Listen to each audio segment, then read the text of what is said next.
Assalamualaikum warahmatullahi wabarakatuh. Perkenalkan, kami dari kelompok 5. Di sini kami akan mempresentasikan materi mengenai efek dilutif dan laba bersaham.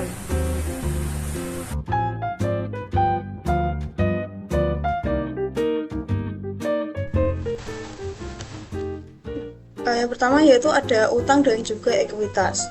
Nah, zaman sekarang ini itu banyak kontroversi terkait akuntansi instrumen keuangan seperti opsi saham, sekuritas konversi, dan saham preferen berkaitan dengan apakah perusahaan itu harus melaporkan instrumen ini sebagai liabilitas atau ekuitas. Nah, sekuritas konversi, terus opsi waran dan sekuritas lainnya sering disebut dengan sekuritas dilutif karena setelah dieksekusi ini nanti dapat mengurangi laba bersaham.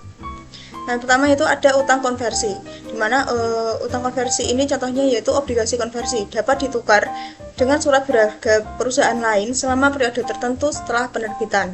Nah, obligasi konversi ini itu menggabungkan manfaat obligasi dengan hak istimewa mereka untuk menukarkan dengan saham sesuai pilihan pemegangnya. Setelah itu investor yang membelinya juga akan menginginkan keamanan investasi obligasi ditambah opsi konversi tambahan jika nilai saham itu meningkat secara signifikan.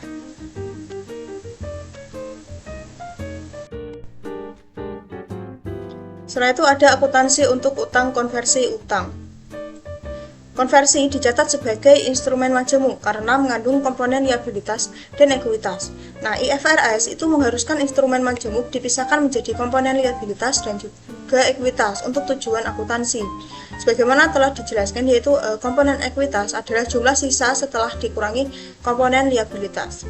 Nah, IFRS ini itu tidak mengizinkan perusahaan untuk menetapkan nilai pada jumlah ekuitas terlebih dahulu dan kemudian menentukan komponen liabilitas. Maka dari itu, perusahaan ini menggunakan salah satu metode yaitu metode dengan dan tanpa untuk menilai instrumen majemuk.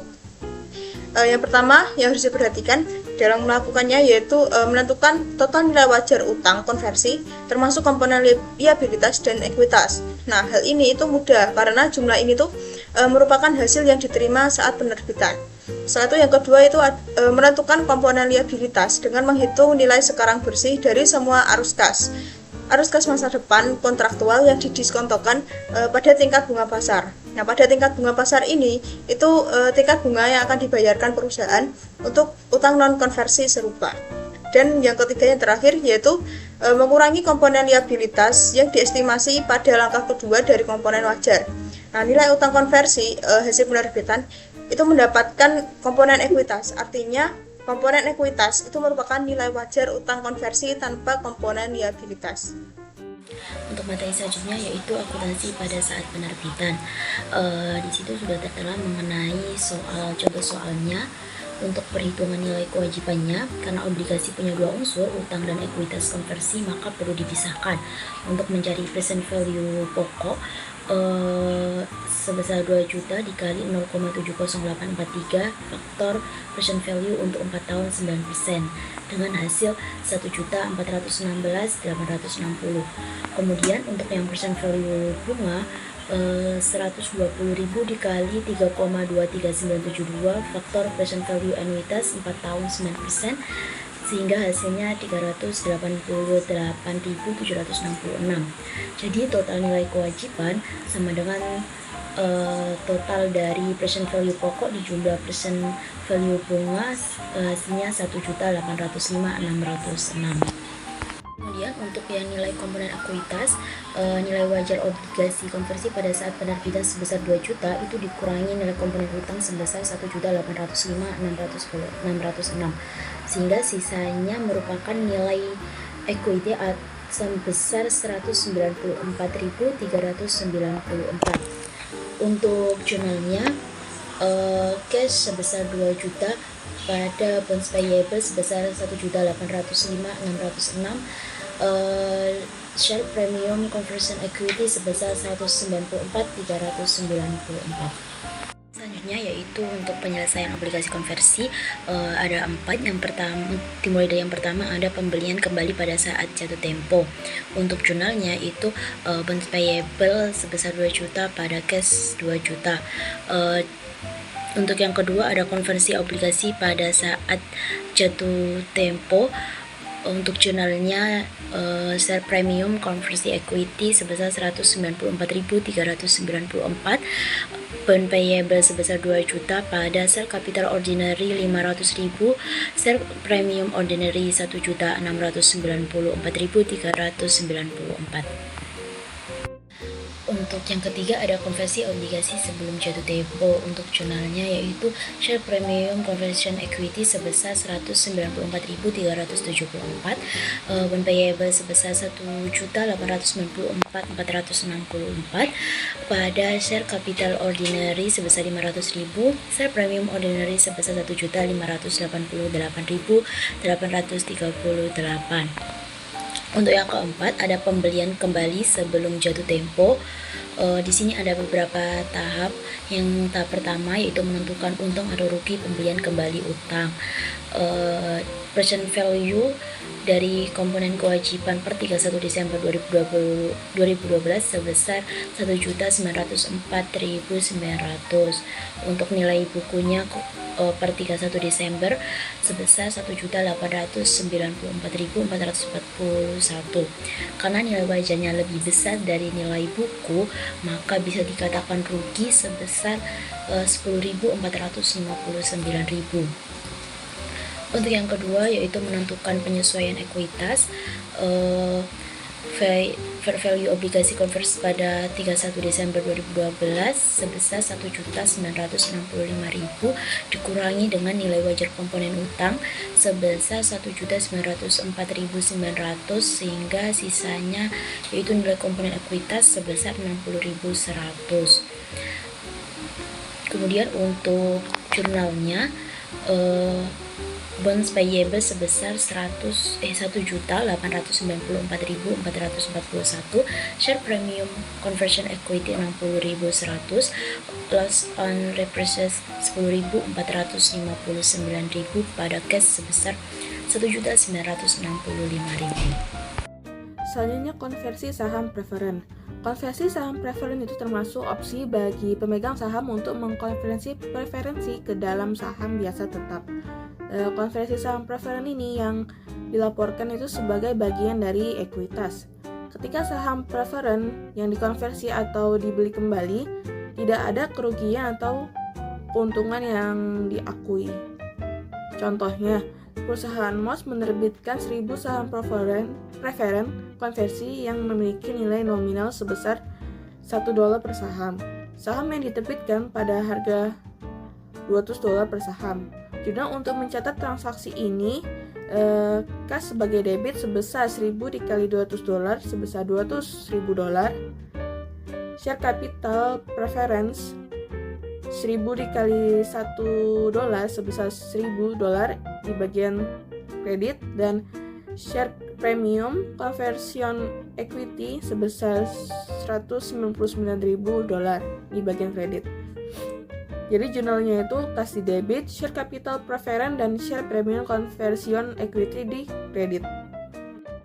Kemudian jika berasumsi bahwa setiap saham selanjutnya itu dikonversi menjadi masing-masing 25 saham biasa dengan nilai nominalnya sebesar $2 yang memiliki nilai wajar $410.000, benar entry untuk mencatat konversi itu sebagai di bagian debit itu ada share capital preference sebesar $1.000 dan share premium conversion equity sebesar $199.000. Dan di bagian kreditnya itu ada share capital ordinary sebesar $50.000 dan share premium ordinary sebesar $150.000. Jika saham preferen konversi dibeli kembali bukan dikonversi, maka Morse itu membuat jurnal itu sebagai di bagian debit share capital dan preferen, share capital preference sebesar $1.000, share premium conversion equity sebesar $199.000 dan retained earnings sebesar $210.000. Dan di bagian kreditnya itu terdapat kas di mana sebesar $410.000. Nah, setiap kelebihan dibayar di atas nilai buku saham preference konversi sering didebit ke laba ditahan atau retained earning. Nah, yang selanjutnya yaitu mengenai waran saham. Jadi waran saham sendiri ini apa? Waran saham adalah surat yang memberikan hak kepada pemiliknya untuk membeli saham pada harga tertentu dan juga dalam jangka waktu yang telah ditentukan. Nah, waran ini biasanya muncul dalam 3 situasi. Yang pertama yaitu sebagai bonus saat perusahaan itu menerbitkan sekuritas lain seperti obligasi ataupun saham preferen agar lebih menarik bagi investor. Nah, yang kedua yaitu sebagai bukti hak membeli saham baru bagi pemegang saham lama saat perusahaan itu menerbitkan saham tambahan atau yang biasa disebut sebagai preemptive right. Nah, yang ketiga yaitu sebagai bentuk kompensasi untuk karyawan atau eksekutif yang mirip dengan opsi saham. Nah, yang selanjutnya ini yaitu mengenai saham waran yang diterbitkan bersama dengan efek lain. Jadi waran seperti ini tuh biasanya muncul ketika perusahaan itu menerbitkan instrumen lain seperti obligasi ataupun saham preferen. Nah, waran tersebut menjadi tambahan atau bonus yang menyertai efek utama dan juga fungsinya adalah untuk memberikan hak jangka panjang kepada pemiliknya untuk membeli saham biasa pada harga yang telah ditentukan sebelumnya. Nah, ada 2 ciri utama dari waran jenis ini. Yang pertama yaitu masa berlaku waran biasanya sekitar 5 tahun. Namun dalam beberapa kasus bisa diperpanjang hingga 10 tahun tergantung pada kebijakan perusahaan dan juga ketentuan penerbitannya. Kemudian yang kedua, karena waran ini diterbitkan bersamaan dengan efek lain, maka perusahaan itu perlu untuk memisahkan atau membagi nilai masing-masing. Nah, hal ini dilakukan dengan menggunakan metode dengan dan tanpa atau dalam bahasa Inggrisnya disebut with and without method. Nah, metode ini penting agar bisa diketahui berapa nilai waran dan juga berapa nilai efek lainnya secara terpisah. Nah, yang selanjutnya kita masuk ke ilustrasi di mana di sini ada Siemens AG yang pernah menerbitkan obligasi yang disertai dengan waran dengan jangka waktu 5 tahun. Di mana waran tersebut dapat dipisahkan dari obligasinya. Nah, waran ini memberikan hak kepada pemegangnya untuk membeli satu lembar saham biasa bernilai nominal 5 euro dengan harga 25 euro. Sementara harga pasar saham Siemens pada saat itu sekitar 30 euro. Nah, karena waran tersebut cukup menarik, Siemens dapat menetapkan harga penawaran obligasi senilai 10 juta euro pada harga par dengan tingkat bunga 8%. Meskipun suku bunga pasar pada saat itu lebih tinggi, dalam praktiknya Siemens ini berhasil menjual obligasi beserta waran tersebut dengan total nilai 10.200.000 euro. Nah, untuk memisahkan nilai waran dan juga obligasi, Siemens ini menggunakan metode with and without, yaitu dengan menghitung nilai sekarang dari arus kas obligasi sebesar 9.707.852 dengan selisih antara harga penjualan total dan nilai obligasi tersebut sebesar 492.148 euro dan dianggap sebagai komponen ekuitas yang mewakili nilai waran. Nah, dari perhitungan yang tadi kita tahu bahwa total nilai obligasi dengan waran adalah sebesar 10.200.000 euro dan nilai kewajiban atau bondsnya adalah sebesar 9.707.852 euro. Maka nilai warannya adalah dengan mengurangi 10.200.000 euro dikurangi dengan 9.707.852 euro, maka didapatlah nilainya yaitu sebesar 492.148 euro. Nah, untuk jurnalnya Siemens ini mencatat kas sebesar 9.707.852 euro sebagai penerimaan dari obligasi dan juga mencatat bonds payable sebesar nilai yang sama. Lalu untuk waran sendiri, Siemens ini juga mencatat kas sebesar 492.148 euro dan mengkreditkan akun share premium share warrant sebesar 492.148 euro. Nah, yang selanjutnya misalnya nih semua 10.000 waran itu dilaksanakan oleh investor. Nah, karena setiap waran itu bisa ditukar dengan satu saham biasa seharga 25 euro, maka Siemens ini menerima kas tambahan sebesar 250.000 euro. Nah, jurnal yang dibuat adalah kas sebesar 250 euro dan akun share premium share warrant sebesar 492.148 euro dipindahkan.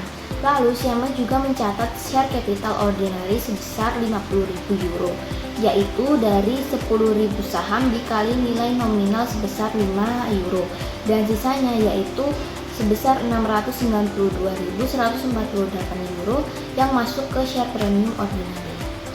Nah, dari situ kita bisa membuat jurnalnya, yaitu cash senilai 250.000, share premium, share warrant sebesar 492.148, pada share capital ordinary sebesar 50.000 dan share premium ordinary sebesar 692.148. Nah, yang selanjutnya kita membahas mengenai hak untuk memesan saham tambahan. Nah, hak ini itu diberikan kepada pemegang saham yang sudah ada sebelumnya untuk membeli saham baru yang diterbitkan sebelum ditawarkan ke publik. Jadi, dalam arti lain, mereka ini punya hak istimewa untuk mempertahankan presentasi kepemilikannya di perusahaan itu. Nah, biasanya harga saham baru ini lebih rendah daripada harga pasar pada saat itu, sehingga menjadi penawaran yang menarik bagi pemegang saham lama. Nah, kalau warrant itu telah diterbitkan dalam situasi ini, maka sifatnya ini lebih jangka pendek dibandingkan warrant yang diterbitkan bersama efek lain seperti obligasi. Nah, materi selanjutnya yaitu mengenai rencana kompensasi saham. Kompensasi saham merupakan pemberian hak kepada karyawan berupa opsi saham sebagai bagian dari gaji atau imbalan yang bertujuan untuk memberi insentif agar karyawan ikut mendorong peningkatan nilai perusahaan. Nah, pengukuran kompensasi saham yaitu misalkan kita sebagai seorang karyawan di suatu perusahaan yaitu hurdle inch. Nah, di sini kita menerima opsi untuk membeli 10.000 lembar saham biasa perusahaan sebagai bagian dari kompensasi kita yang telah diberikan oleh perusahaan. Nah, tanggal ketika kita menerima opsi tersebut itu disebut sebagai tanggal pemberian. Nah, opsi tersebut berlaku selama 10 tahun. Harga pasar dan harga pelaksanaan saham keduanya adalah $20 pada tanggal pemberian. Kemudian berapa sih nilai kompensasi yang kita dapatkan baru saja ini? Nah, jadi dari contoh kasus tadi bahwa nilai kompensasi yang kita dapatkan itu kelihatannya adalah 0 karena harga pasar dan juga harga pelaksanaan atau harga yang bisa kita beli nanti itu sama-sama senilai $20 per lembarnya. Atau di situ bisa dikatakan tidak ada keuntungan yang kita dapatkan. Nah, namun opsi tersebut itu mempunyai nilai, yaitu ketika harga saham naik di masa depan, misalnya di situ menjadi $30, maka yang kita dapatkan yang awalnya kita beli hanya sebesar $20 nantinya akan meningkat. Berarti bisa kita ambil keuntungan, yaitu selisihnya harga itu $10 dikalikan ada 10.000 lembar saham. Jadinya nanti kita akan mendapatkan keuntungan sebesar $100.000. Nah, kemudian bagaimana perusahaan ini akan melaporkan kompensasi yang kita dapatkan ini? Jadi ada dua pendekatan. Yang pertama ada metode nilai intrinsik. Nah, metode ini hanya melihat selisih antara harga pasar dengan harga pelaksanaan saat opsi diberikan. Nah, jika sama, yaitu sama-sama seharga $20, maka nilainya sama dengan 0. Nah, perusahaan ini tidak perlu mencatat adanya biaya kompensasi. Nah, sedangkan yang metode kedua ini yaitu metode nilai wajar atau fair value. Metode ini menggunakan model penilaian untuk memperkirakan nilai opsi di masa depan. Nah, karena di situ masih ada kemungkinan atau peluang harga saham itu akan naik. Nah, pendekatan metode nilai wajar ini yang biasanya banyak dipakai oleh standar akuntansi internasional. Nah, selanjutnya yaitu masalah akuntansi utama dalam opsi saham. Yang pertama itu bagaimana menentukan biaya kompensasi. Kemudian yang kedua yaitu pada periode mana biaya tersebut harus dicatat. Nah, berdasarkan metode nilai wajar tadi, perusahaan itu menghitung total biaya kompensasi sejak tanggal opsi diberikan, lalu dialokasikan ke periode tertentu sesuai masa layanan karyawan. Selanjutnya yaitu pengakuan kompensasi saham. Nah, caranya yang pertama yaitu menentukan biayanya terlebih dahulu. Nah, berdasarkan metode nilai wajar yang telah saya jelaskan sebelumnya, bahwa perusahaan itu menghitung total beban kompensasi dari nilai wajar opsi pada tanggal pemberian. Nah, kemudian nilai wajar dihitung dengan model penetapan harga opsi. setelah tanggal pemberian tidak ada penyesuaian walaupun harga saham naik ataupun di situ turun. Kemudian yang kedua ada alokasi biaya kompensasi. Nah, beban kompensasi diakui selama periode karyawan memberikan jasa, yaitu periode layanan. Nah, periode layanan ini biasanya waktu antara tanggal pemberian opsi saham sampai tanggal vesting atau hak opsi bisa digunakan. Nah, kemudian total biaya kompensasi akan dialokasikan secara merata sesuai periode layanan. Nah, jadi di sini ada contoh kompensasi saham, yaitu perusahaan Chan ini pada tanggal 1 November memberikan opsi saham kepada 5 eksekutif perusahaan. Nah, untuk membeli masing-masing 2.000 lembar saham biasa dengan nilai nominal 100. Kemudian perusahaan juga memberikan opsi tersebut pada tanggal 1 Januari. Nah, para eksekutif ini dapat menggunakan opsi tersebut kapan saja dalam 10 tahun ke depan.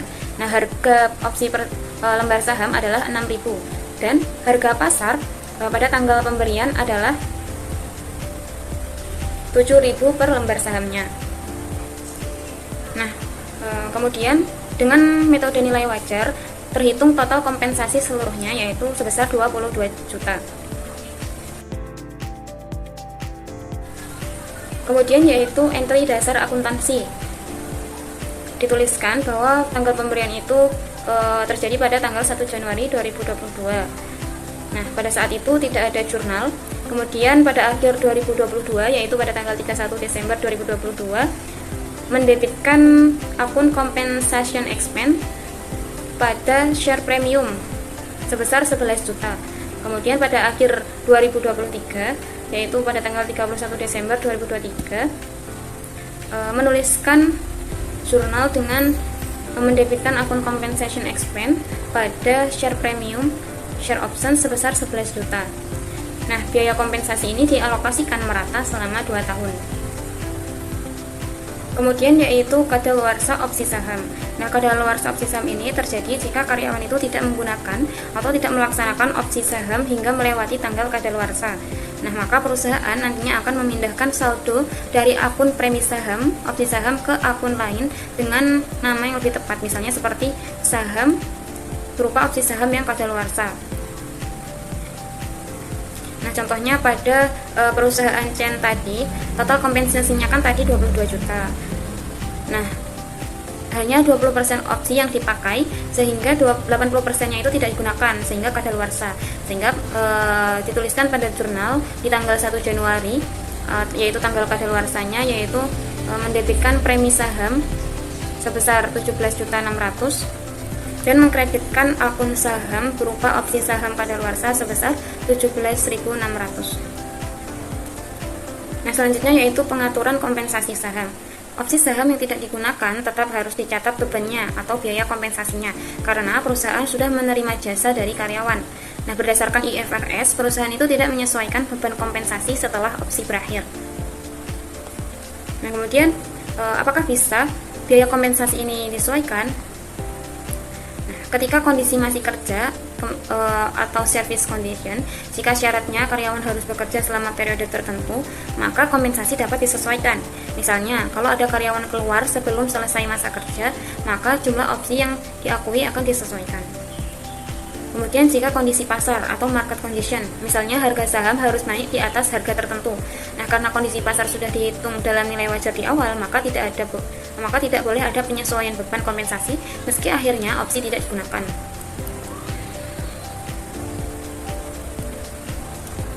Nah, jadi kesimpulannya, jika opsi kadaluarsa itu perusahaan akan memindahkan saldo premi saham ke akun khusus yaitu opsi kadaluarsa.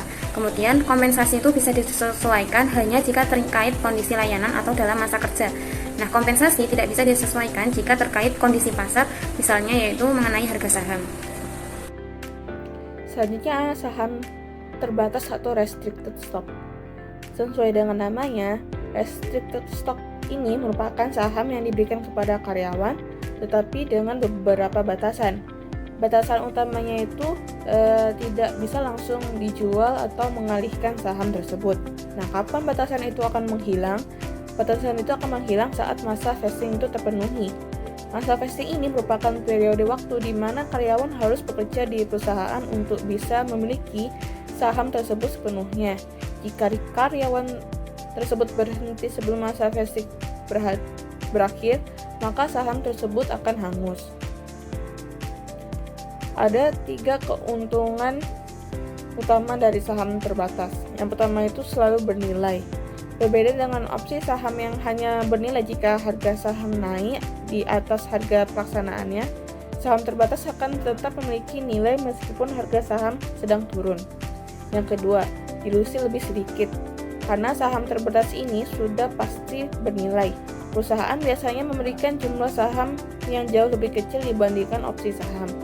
Ini bagus untuk para pemegang saham yang sudah ada. Dan yang ketiga itu penyelarasan insentif. Saat karyawan memiliki saham, mereka secara langsung menjadi pemilik. Hal ini mendorong mereka untuk berpikir jangka panjang dan fokus pada pertumbuhan perusahaan, bukan hanya mencari keuntungan cepat seperti yang kadang terjadi pada penerima opsi saham. Selanjutnya itu secara akuntansi. Pencatatannya itu pada saat saham diberikan, perusahaan menghitung nilai wajarnya. Nilai ini kemudian diakui sebagai biaya kompensasi secara bertahap. Biasanya selama periode vesting, yang perlu diingat itu setelah nilai awal ditentukan, perusahaan tidak perlu lagi memperbarui atau menyesuaikan beban kompensasi meskipun harga saham sudah berubah. Jadi prosesnya itu relatif sederhana dan sudah ditentukan di awal. Selanjutnya itu rencana pembelian saham karyawan atau Employee Stock Purchase Plan, disingkat sebagai ESPP. ESPP ini berbeda dengan saham terbatas karena ESPP merupakan rencana pembelian, bukan pemberian. Program ini terbuka untuk semua karyawan yang memiliki tujuan utama itu ada 2. Pertama itu membantu perusahaan mengumpulkan modal dari karyawan itu sendiri. Yang tujuan kedua itu mendorong agar semua karyawan merasa memiliki perusahaan. Diskon yang diberikan membuat program ini sangat menarik bagi karyawan. Dari sisi akuntansinya, diskon ini dianggap sebagai bentuk kompensasi dan harus dicatat sebagai biaya perusahaan. Assalamualaikum warahmatullahi wabarakatuh. Pertama-tama, sebelum saya memulai presentasi, izinkan saya memperkenalkan diri saya terlebih dahulu. Perkenalkan, nama saya Salvi Bietangkita dengan NPM akhir 316. Jadi, di sini saya akan menjelaskan tentang pengungkapan rencana dari kompensasi. Jadi, perusahaan itu wajib mengungkapkan status rencana kompensasi mereka secara menyeluruh pada akhir periode yang disajikan. Nah, untuk mencapai tujuan itu, perusahaan itu wajib melakukan pengungkapan yang ekstensif secara khusus. Nah, dan perusahaan itu dengan satu atau lebih pengaturan pembayaran berbasis saham harus mengungkapkan informasi yang memungkinkan pengguna laporan keuangan untuk memahami. Beberapa hal yang harus dipahami adalah yang pertama, ada sifat dan cakupan pengaturan pembayaran berbasis saham yang ada selama periode. Yang kedua, bagaimana sih nilai wajar barang dan jasa yang diterima atau nilai wajar instrumen ekuitas. Dan yang terakhir, yang harus diketahui ini adalah pengaruh transaksi pembayaran berbasis saham terhadap laba atau rugi bersih perusahaan selama periode dan terhadap posisi keuangannya. Nah, selanjutnya di sini saya akan menjelaskan tentang perdebatan tentang akuntansi opsi saham. Jadi, IASB itu pernah menghadapi pertentangan yang cukup besar ketika mengusulkan metode nilai wajar untuk akuntansi opsi saham. Nah, hal itu sudah tidak mengherankan lagi, mengingat bahwa metode nilai wajar itu menghasilkan biaya kompensasi yang lebih besar dibandingkan dengan metode atau model nilai intrinsik. Dan juga banyak sekali perusahaan teknologi tinggi kecil yang sangat vokal menentang hal ini karena alasan mereka itu hanya dengan menawarkan opsi saham mereka itu dapat menarik manajemen profesional papan atas. Mereka berpendapat bahwa dengan mengakui beban kompensasi yang besar dalam rencana tersebut, menempatkan mereka pada posisi yang kurang menguntungkan itu jauh dibandingkan perusahaan besar yang mampu menanggung beban kompensasi yang lebih tinggi. Nah, saga opsi saham itu merupakan contoh klasik kesulitan yang dihadapi IASB dalam menerbitkan panduan akuntansi baru. Karena banyak pihak yang berpengaruh menentang dewan, bahkan beberapa pihak yang awalnya tampak mendukung tindakan dewan kemudian malah mengubah pendirian mereka. Baik, perkenalkan, saya Hanum Farida. Di sini saya akan membahas mengenai EPS yang diajarkan dari sekuritas yang dapat dikonversi. Metode yang digunakan adalah jika dikonversi, yaitu mengasumsikan bahwa obligasi atau saham preferen dikonversi menjadi saham biasa sejak awal periode. Laba bersih perlu disesuaikan dengan menambahkan kembali bunga setelah pajak. Jumlah saham ditambah sesuai potensi konversi. Sebagai contoh, pada Mayfield, laba bersih awal sebesar 210 euro setelah disesuaikan menjadi 283.200 euro dengan saham tertimbang 144.000 lembar. Hasilnya EPS dasar turun dari 2,10 euro menjadi EPS dianjurkan sebesar 1,97 euro. Selanjutnya kita bahas EPS dianjurkan dari opsi dan waran.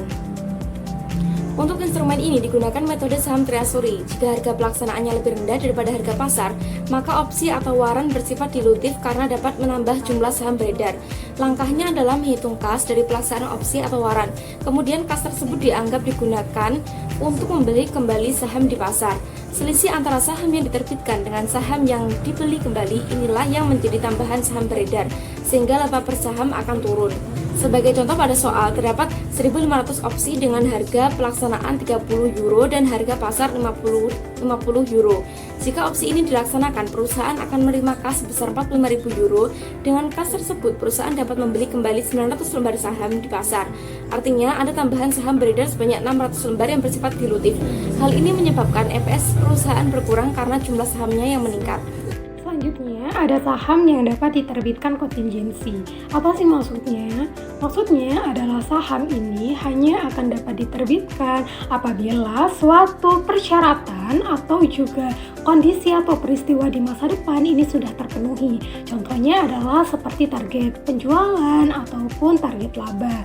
Contoh kasusnya itu seperti pemilik perusahaan akan menerbitkan 10.000 saham apabila target penjualan pada tahun depan itu mencapai 100.000 pesanan. Nah, apabila target ini terpenuhi, maka saham ini dapat diterbitkan. Apabila tidak dapat terpenuhi, maka saham juga tidak dapat diterbitkan. Nah, perlakuan umumnya itu ada dua. Yang pertama, dimasukkan ke EPS dilusi. Yang kedua, ada dimasukkan ke EPS dasar. Yang pertama, dimasukkan ke EPS dilusi jika pada akhir periode pelaporan persyaratannya tadi sudah terpenuhi sehingga penerbitan dapat diharapkan terjadi.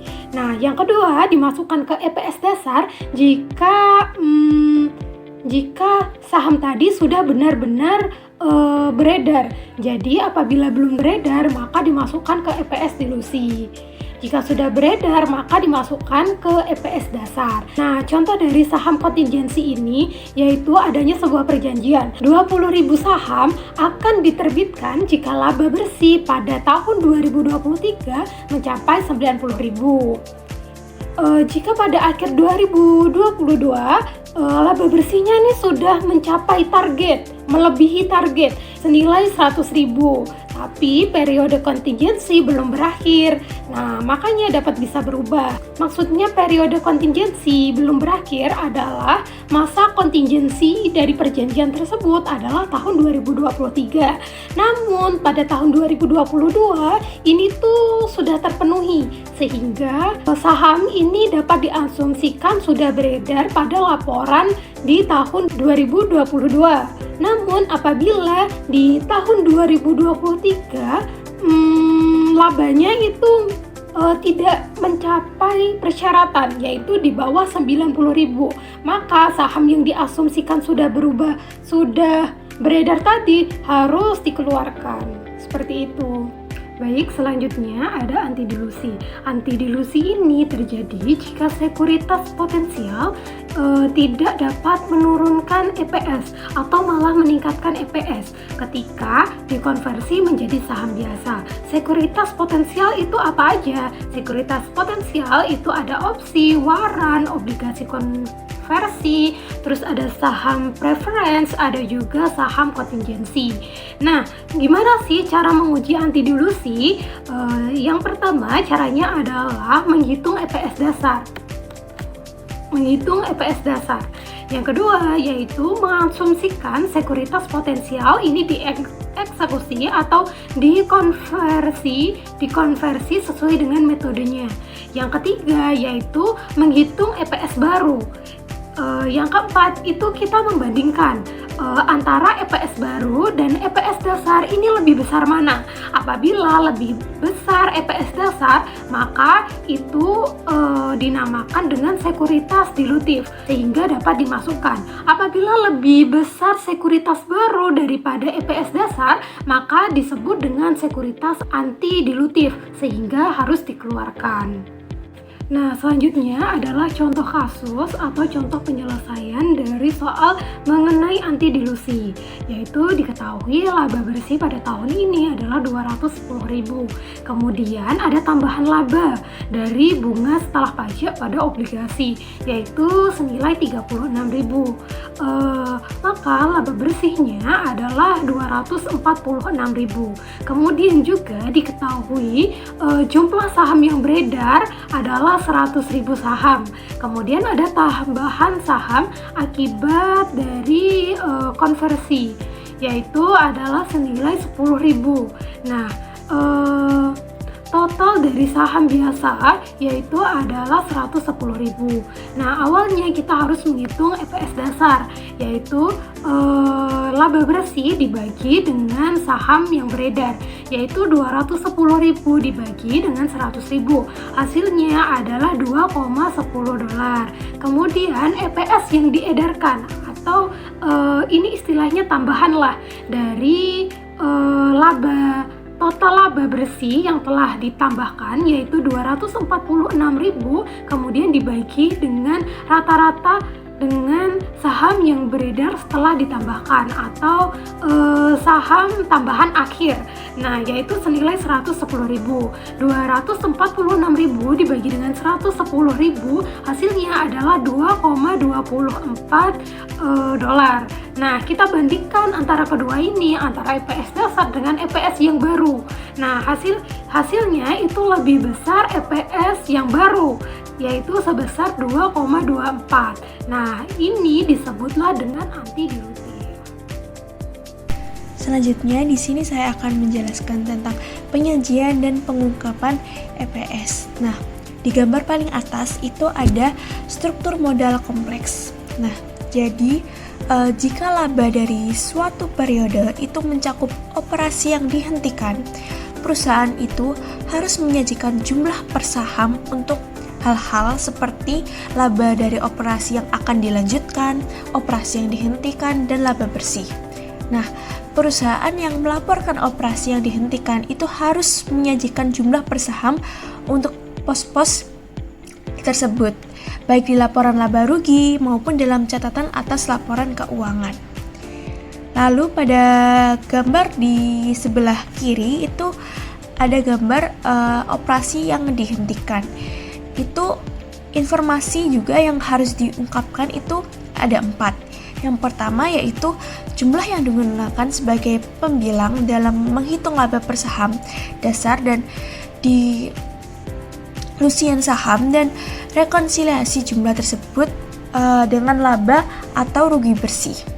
Nah, rekonsiliasi tersebut itu harus mencakup dampak individual dari setiap kelas instrumen yang memengaruhi laba per saham. Nah, yang kedua yaitu ada rata-rata tertimbang. Jadi rata-rata tertimbang itu rata-rata tertimbang dari saham biasa yang akan digunakan sebagai penyebut dalam perhitungan laba per saham dasar dan dilusian dan rekonsiliasi penyebut ini satu sama lain.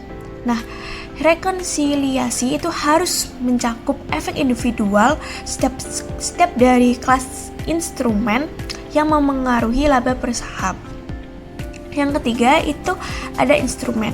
Nah, instrumen ini itu termasuk saham yang akan bisa diterbitkan secara kontingensi, yang akan memiliki potensi untuk mengencarkan laba per saham dasar di masa yang akan mendatang.